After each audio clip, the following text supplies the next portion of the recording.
Pictures of Prime Minister Narendra Modi, who's just arrived at Delhi's, in Delhi, in fact. This is the Palam airport that you're getting pictures from of the Prime Minister, who's just, in fact, come back to the country. Remember, early this morning, he was in Bengaluru, where he, in fact, there was a roadshow first, and then he went to the ISRO headquarters there to felicitate heroes of Chandrayaan-3, scientists from ISRO, men and women scientists, who in fact ensured a very successful mission of Chandrayaan-3, the Vikram landing, having a soft landing in fact on the south pole of the moon, and the entire feat that India has achieved as far as this mission is concerned.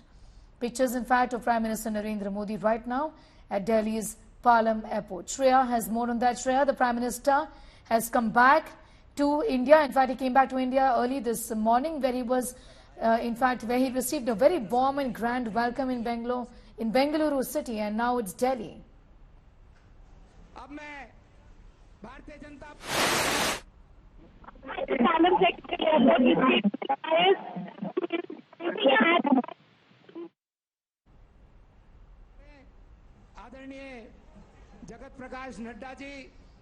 Okay, getting in Shreya in a few minutes from now. Apologize for that line, but pictures are of the Prime Minister, who's just in fact reached Delhi's Palam airport, where once again workers of the Bharatiya Janata Party are waiting in fact for him. It's a welcome, warm welcome for Prime Minister Narendra Modi as he comes back from Greece. First he visited, met with the scientists at ISRO in Bengaluru, and now this welcome for the Prime Minister at Delhi's Palam airport.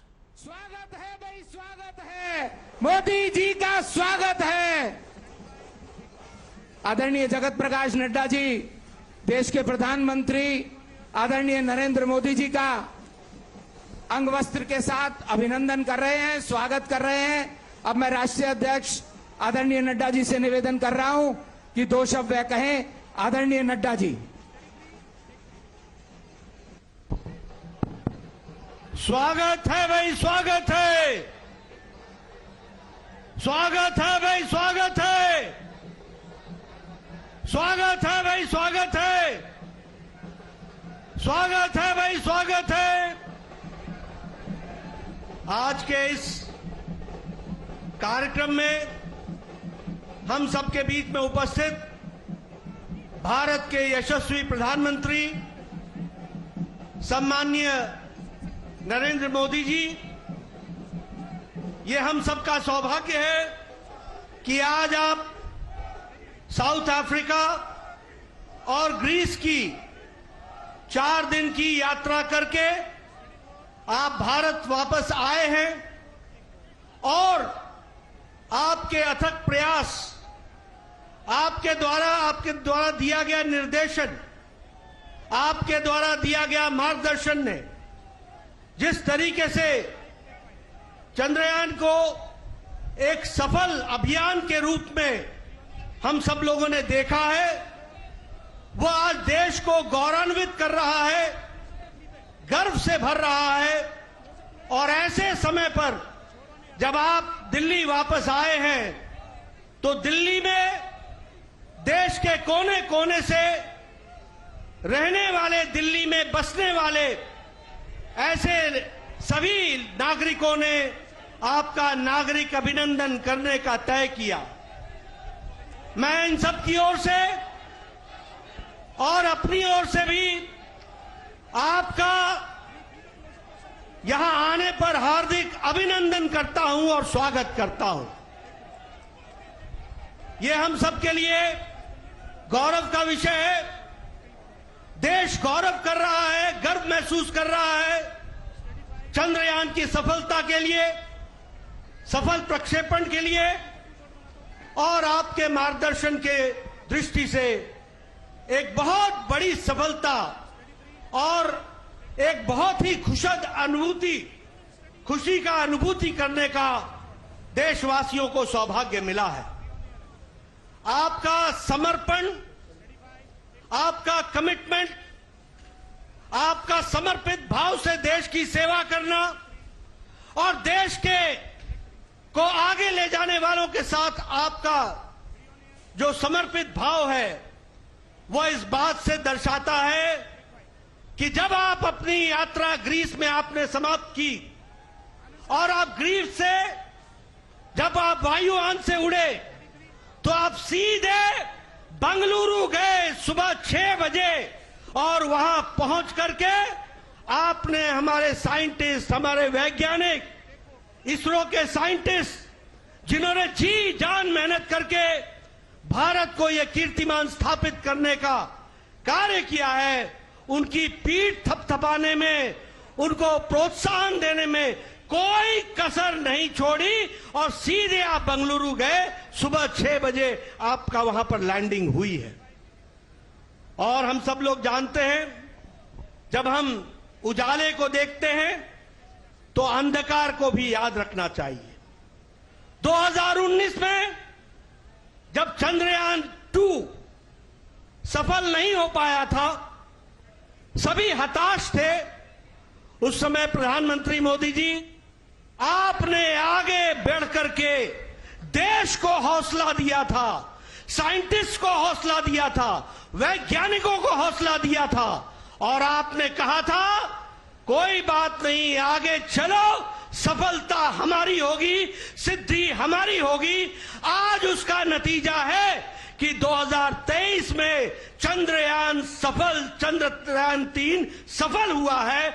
इसका हम सब लोग बहुत बहुत आपको बधाई भी देते हैं। और जिस तरीके से आपने विपदा के काल में जब अंधकार छाया हुआ था तो जो देश को हौसला दिया वह आज सिद्धि का कारण बना है, यह भी हम सबको समझना चाहिए। आज वैज्ञानिक क्षेत्र में और स्पेस क्षेत्र में देश ने अपने आप को स्थापित कर दिया है। दुनिया के नजरों में हमारा कद बढ़ा है। दुनिया के नजरों में भारत के साइंटिस्ट, भारत का अनुसंधान, भारत का कार्य, इसको दुनिया ने सराहा है।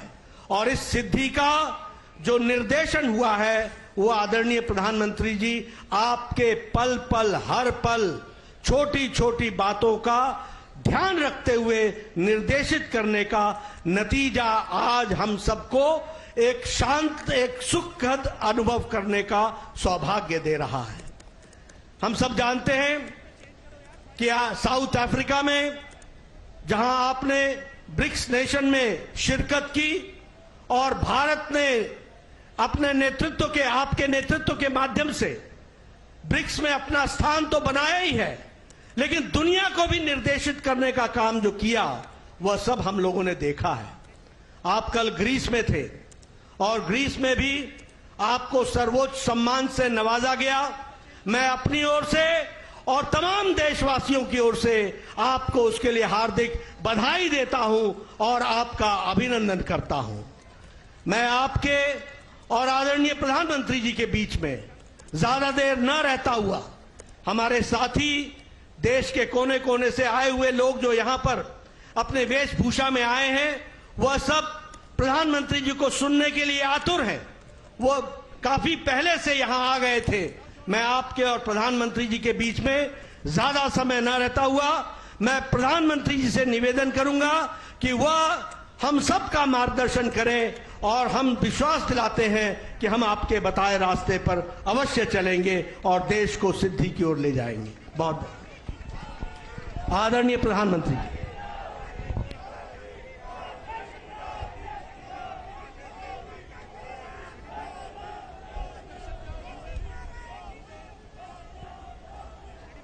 भारत माता की, भारत माता की, भारत माता की।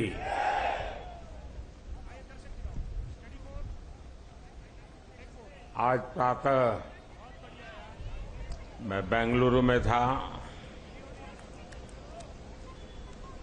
सुबह बहुत जल्दी पहुंचा था।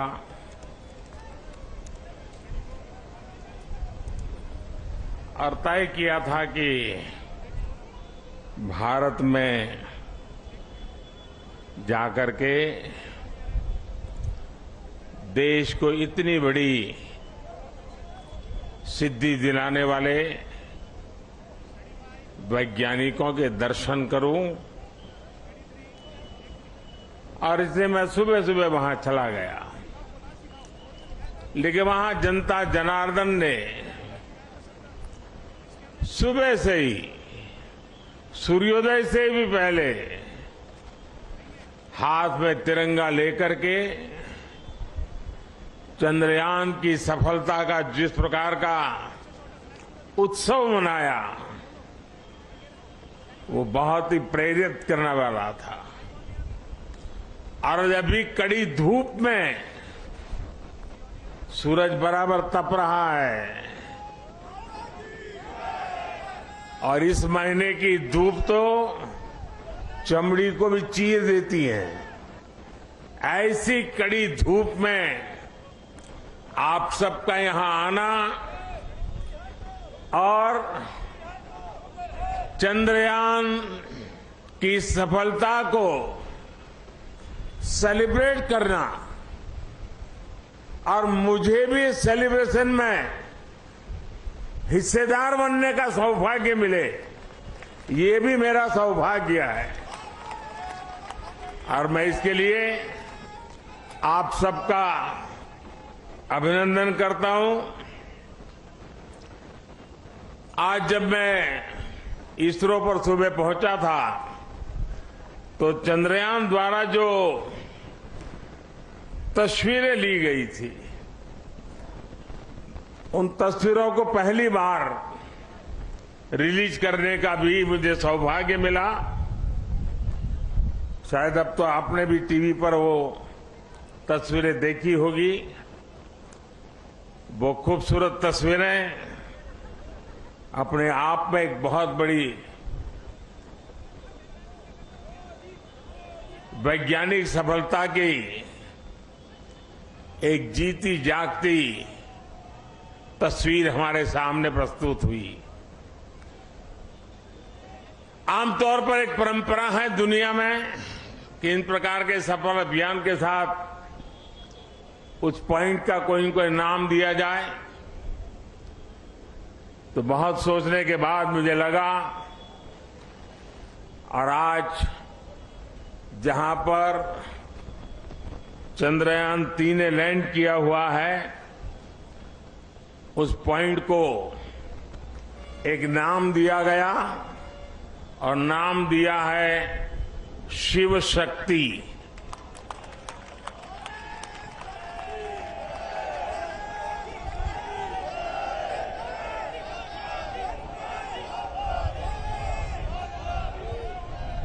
और जब शिव की बात होती है तो शुभम होता है, और शक्ति की बात होती है तो मेरे देश की नारी शक्ति की बात होती है।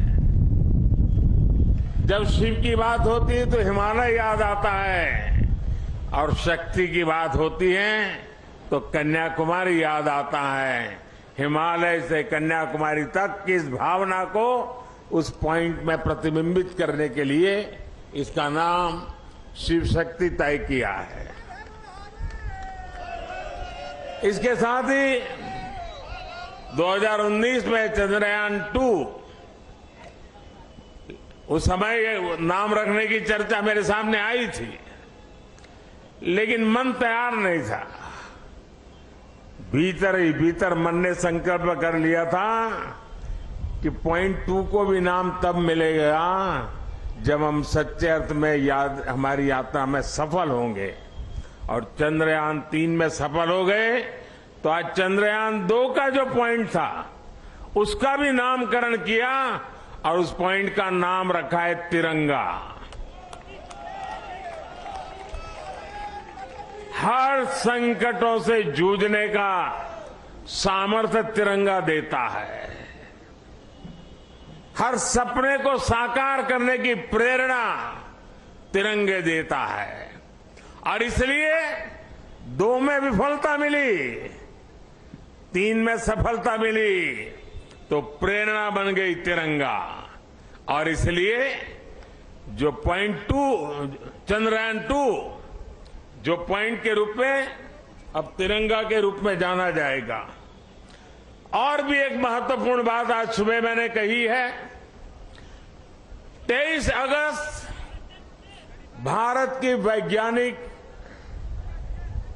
विकास यात्रा में एक मील का पत्थर है और इसलिए हर वर्ष भारत 23 अगस्त को नेशनल स्पेस डे के रूप में मनाएगा। साथियों, मैं पिछले दिनों ब्रिक्स समिट के लिए साउथ अफ्रीका में था। इस बार साउथ अफ्रीका के ब्रिक्स समिट के साथ साथ पूरे अफ्रीका को भी वहां निमंत्रित किया गया था और ब्रिक्स समिट में मैंने देखा शायद ही दुनिया का कोई व्यक्ति हो जिसने चंद्रयान की बात न की हो, बधाई न दी हो, और जो बधाइयां मुझे वहां मिली है वो आते ही मैंने सब वैज्ञानिकों के सामने उनको सुपुर्द कर दी है और आप सबको भी सुपुर्द कर रहा हूं कि पूरे विश्व ने बधाइयां भेजी है। साथियों, हर कोई ये जानने का प्रयास करता था चंद्रयान की यात्रा के संबंध में, ये कालजयी उपलब्धि के संबंध में और नया भारत, नए सपने, नए संकल्प और नई सिद्धि एक के बाद एक दुनिया के अंदर एक नया प्रभाव अपना भारत के तिरंगे का सामर्थ्य अपने सफलताओं के आधार पर, अचीवमेंट्स के आधार पर आज दुनिया अनुभव भी कर रही है, स्वीकार भी कर रही है और सम्मान भी दे रही है। साथियों, ब्रिक्स समिट के बाद मेरा ग्रीस जाना हुआ। 40 साल बीत गए, भारत के किसी प्रधानमंत्री ने ग्रीस की यात्रा नहीं की थी। मेरा सौभाग्य है कि बहुत सारे काम जो छूट जाते हैं मुझे ही करने होते हैं।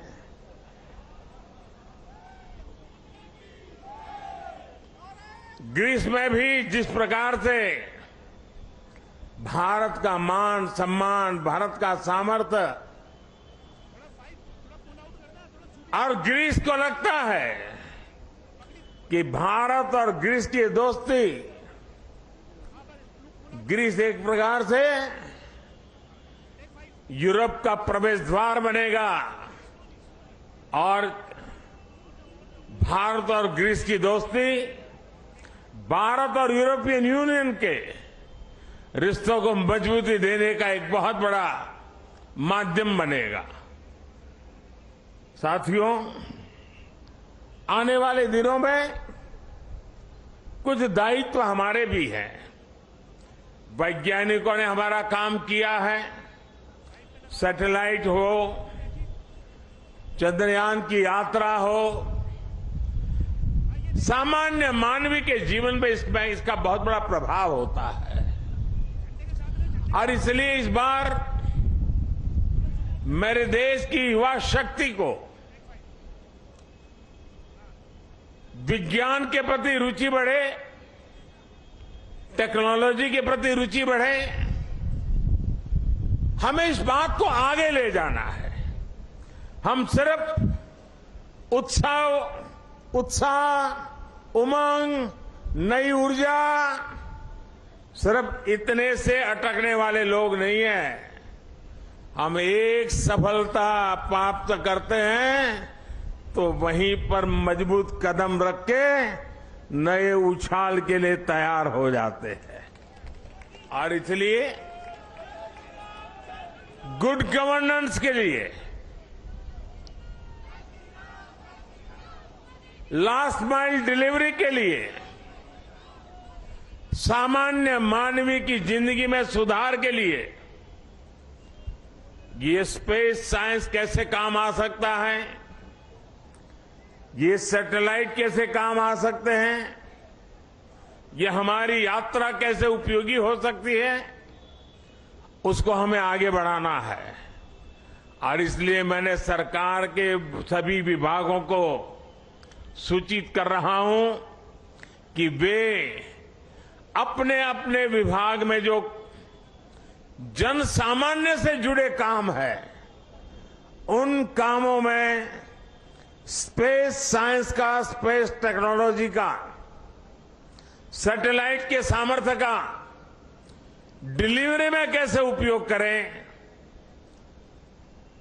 क्विक रिस्पांस में कैसे उपयोग करें, ट्रांसपेरेंसी में कैसे उपयोग करें, परफेक्शन में कैसे उपयोग करें, उन सारे बातों की ओर वो अपनी समस्याओं को खोज के निकाले।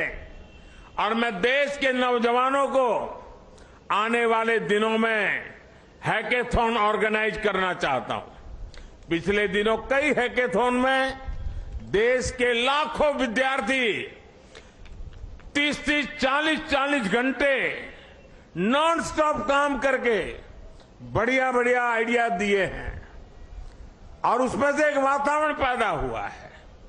मैं आने वाले दिनों में ऐसे हैकेथॉन की बड़ी श्रृंखला चलाना चाहता हूं ताकि देश का जो यंग माइंड है, यंग टैलेंट है और जो जन सामान्य की मुसीबतें हैं, इसके सॉल्यूशन के लिए ये स्पेस साइंस, सैटेलाइट से टेक्नोलॉजी, उसका उपयोग करें। उस दिशा में हम काम करेंगे। इसके साथ साथ हमें नई पीढ़ी को भी विज्ञान की तरफ आकर्षित करना है।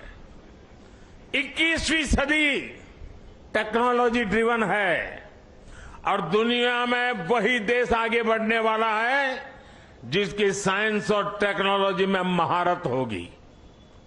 और इसलिए समय की मांग है कि 2047 में हमारे देश को विकसित भारत बनाने के सपने को पार करने के लिए हमें साइंस और टेक्नोलॉजी की राह पर और अधिक मजबूती से आगे बढ़ना है।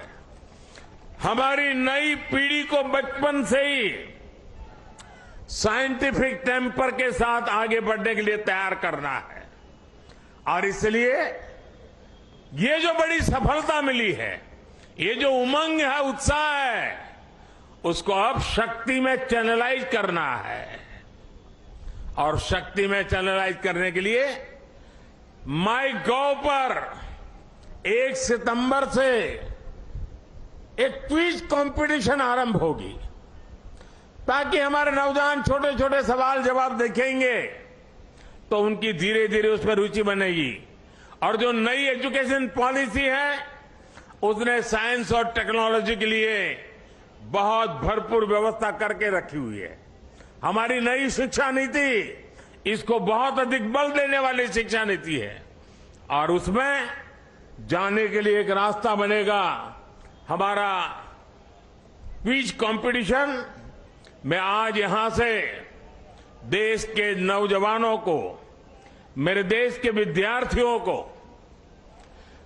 और हर स्कूल को मैं कहूंगा कि स्कूल का एक कार्यक्रम बने कि ये चंद्रयान से जुड़ी हुई जो क्विज कंपटीशन है उस क्विज कंपटीशन में बढ़ चढ़ करके हिस्सा लें।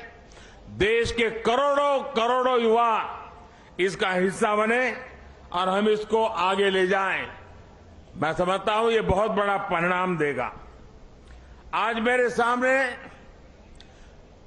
आप सब आए हैं तो और भी एक बात की ओर मैं आपका ध्यान आकर्षित करना चाहता हूं। विश्व की भारत के प्रति एक बहुत जिज्ञासा बढ़ी है, आकर्षण बढ़ा है, विश्वास बढ़ा है।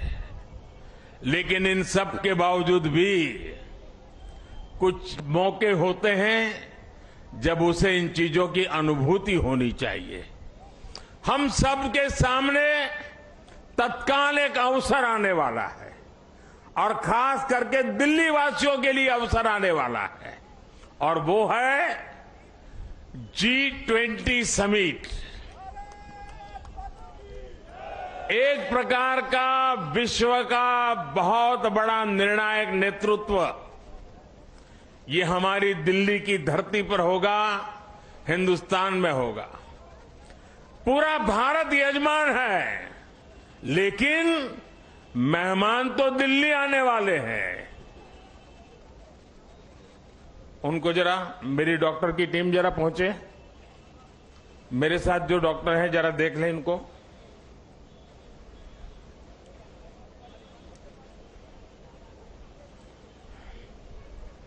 उनको हाथ पकड़ के ले जाइए, बिठा दीजिए कहीं और जूते वगैरह खोल दीजिए।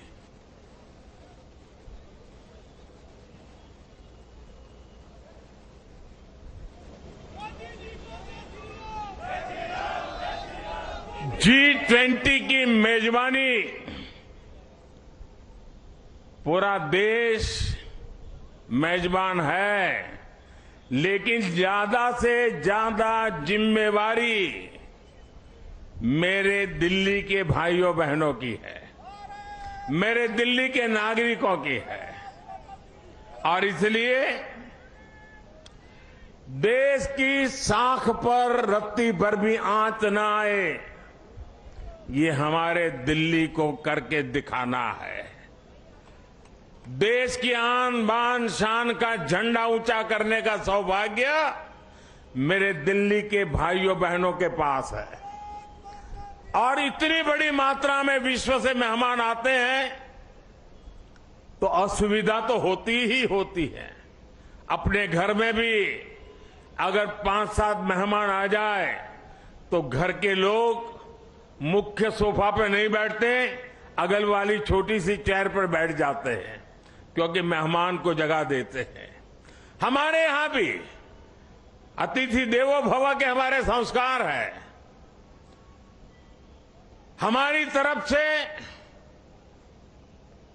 जितना ज्यादा मान सम्मान स्वागत हम दुनिया को देंगे, वो सम्मान अपना बढ़ाने वाले हैं, हमारा गौरव बढ़ाने वाले हैं, हमारी साख बढ़ाने वाले हैं। और इसलिए सितंबर में 5 तारीख से लेकर के 15 तारीख तक बहुत सारी गतिविधियां यहां रहेगी। मैं दिल्ली वासियों से आने वाले दिनों में जो असुविधा होने वाली है उसकी क्षमा यात्रा आज ही कर लेता हूं और मैं उनसे आग्रह करता हूं, ये मेहमान हम सबके हैं। हमें थोड़ी तकलीफ होगी, थोड़ी असुविधा होगी, ट्रैफिक की सारी व्यवस्थाएं बदल जाएगी, बहुत जगह पे हमें जाने से रोका जाएगा, लेकिन कुछ चीजें आवश्यक होती है। और हम तो जानते हैं, परिवार में अगर शादी भी होती है ना, तो घर के हर लोग कहते हैं अगर नाखून काटते समय थोड़ा सा अगर खून निकल गया हो तो भी लोग, अरे भाई संभालो, घर में अवसर है, कुछ चोट नहीं लगनी चाहिए, कुछ बुरा नहीं होना चाहिए। तो ये अपना बड़ा अवसर है। एक परिवार के नाते ये सारे मेहमान हमारे हैं। हम सबके प्रयासों से ये हमारा G20 समिट शानदार हो, रंग बिरंगा हो, हमारा पूरा दिल्ली रंग राग से भरा हुआ हो। ये काम दिल्ली के मेरे नागरिक भाई बहन करके दिखाएंगे, ये मेरा पूरा विश्वास है। मेरे प्यारे भाइयों बहनों, मेरे परिवारजनों, कुछ ही दिन के बाद रक्षाबंधन का पर्व आ रहा है। बहन भाई को राखी बांधती है और हम तो कहते आए हैं चांदा मामा, बचपन से ही पढ़ाया जाता है चांदा मामा। हमें बचपन से सिखाया जाता है धरती मां। धरती मां है, चांदा मामा है, मतलब कि हमारी धरती मां चांदा मामा की बहन है और इस राखी का त्योहार ये धरती मां ये ल्यूनर को राखी के रूप में भेज करके चंदा मामा के साथ राखी का त्योहार मनाने जा रही है। और इसलिए हम भी ऐसा राखी का शानदार त्योहार मनाएं, ऐसा भाईचारा का, ऐसा बंधुत्व का, ऐसा प्यार का वातावरण बनाएं कि G20 समिट में भी चारों तरफ ये बंधुत्व, ये भाईचारा, ये प्यार, ये हमारी संस्कृति, हमारी परंपरा का दुनिया को परिचय कराएं। मुझे विश्वास है कि आने वाले त्योहार शानदार होंगे और सितंबर महीना हमारे लिए अनेक रूप से विश्व में फिर से एक बार, इस बार वैज्ञानिकों ने चंद्रयान की सफलता से जो झंडा गाड़ा है, हम दिल्ली वासी G20 की मेहमान नवाजी अद्भुत करके उस झंडे को नए ताकत दे देंगे, ऐसा मेरा पूरा विश्वास है। मेरी आप सबको इस इतनी धूप में यहां आकर के इस हमारे वैज्ञानिकों के महोत्सव को सामूहिक रूप से मनाने के लिए, तिरंगे को लहराने के लिए बहुत बहुत बधाई देता हूं, बहुत बहुत शुभकामनाएं देता हूं। मेरे साथ बोलिए भारत माता की, भारत माता की, भारत माता की। बहुत बहुत धन्यवाद।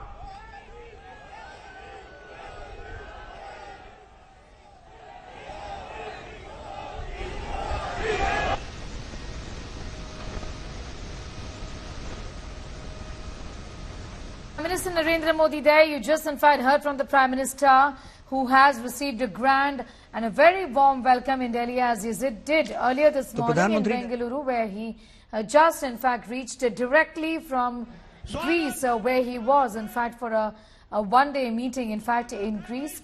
And right now the Prime Minister is back in Delhi. Early this morning also he felicitated ISRO scientists, men and women behind the Chandrayaan-3 mission.